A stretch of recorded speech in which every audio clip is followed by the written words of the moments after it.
Pada tahun ajaran 2024-2025, sebanyak 98,75% SD di Kabupaten Lombok Tengah sudah menerapkan kurikulum Merdeka secara mandiri. Berbeda dengan kurikulum sebelumnya, pada kurikulum Merdeka, guru dan kepala sekolah diarahkan mempelajari kurikulum secara mandiri dan daring melalui platform Merdeka Mengajar atau PMM, termasuk proyek penguatan profil pelajar Pancasila atau P5 yang merupakan salah satu struktur baru di kurikulum Merdeka ini. Namun ternyata masih banyak warga sekolah yang belum terbiasa belajar secara daring dan mandiri dan lebih memilih mengadakan pelatihan secara luring yang difasilitasi oleh pengawas sekolah.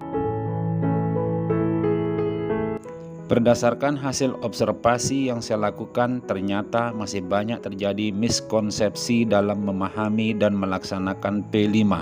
Antara lain, yang pertama, setiap mata pelajaran memiliki P5 masing-masing. Yang kedua, tujuan P5 adalah membuat produk sehingga P5 mirip dengan prakarya.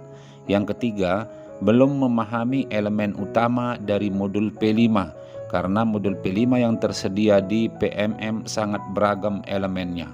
Oleh karena itu, saya selaku pengawas sekolah di Kabupaten Lombok Tengah merasa perlu mengembangkan sebuah model pelatihan P5 bagi warga sekolah yang saya beri nama Pak Bar Jadul, akronim dari Peta Konsep Lembar Kerja Bedah Modul. Inovasi ini saya kembangkan dengan model ADDIE. Pada tahap analyze dilakukan analisis kebutuhan warga sekolah. Pada tahap desain dilakukan perancangan tujuan, bahan ajar, metode, dan media pelatihan. Pada tahap develop dilakukan pengembangan metode dan media pelatihan. Pada tahap implementation dilakukan uji coba pelatihan. Dan pada tahap evaluation dilakukan melalui umpan balik dari peserta pelatihan. Dari umpan balik tersebut, maka dapat disimpulkan model Pak Bar Jadul efektif meningkatkan pemahaman peserta pelatihan terkait P5.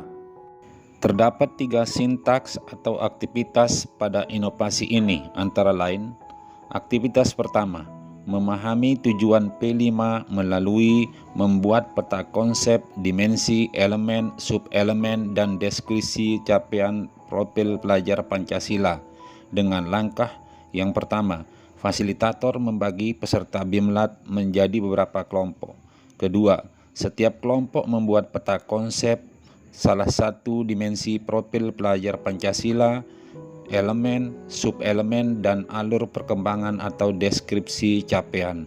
Dan yang ketiga, presentasi kelompok.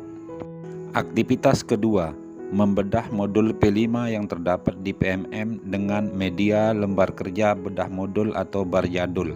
Dengan langkah pertama, setiap kelompok mengunduh salah satu modul P5 di PMM.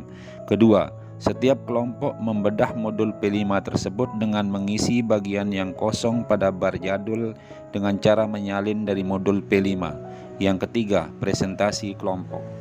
Aktivitas ketiga, memodifikasi modul P5 hasil bedah modul dengan langkah pertama, peserta melakukan modifikasi pada bar jadul pada komponen tujuan, aktivitas, beserta alokasi waktu dan asesmen dengan mempertimbangkan kondisi dan sumber daya di sekolah masing-masing. Kedua, presentasi kelompok. Adapun manfaat dari inovasi ini adalah memudahkan pengawas sekolah atau fasilitator lainnya dalam memfasilitasi pelatihan P5 bagi warga sekolah. Adapun dampak dari inovasi ini adalah yang pertama, warga sekolah memahami tujuan pelaksanaan P5. Yang kedua, warga sekolah tidak lagi kesulitan dalam memahami dan menerapkan P5 di sekolah. Yang ketiga, warga sekolah mampu menghasilkan modul P5 yang sesuai dengan kondisi sekolahnya.